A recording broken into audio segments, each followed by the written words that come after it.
How to leave a group in Wire Messenger. Hello everyone, welcome back to Wake&Tech. If you are on Wire Messenger and want to leave a group chat, then here is how you can do it.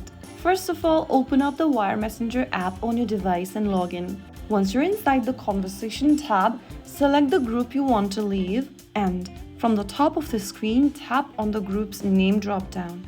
Now click on Conversation Details.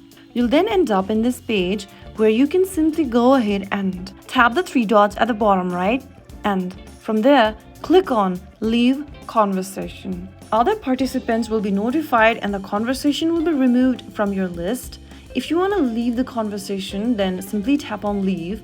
If you want to leave and clear the content in the group, tap on Leave and Clear Content.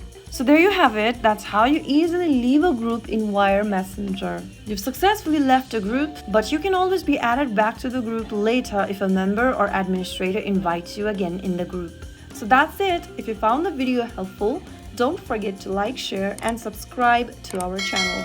I will see you again in the next episode. Thank you for watching.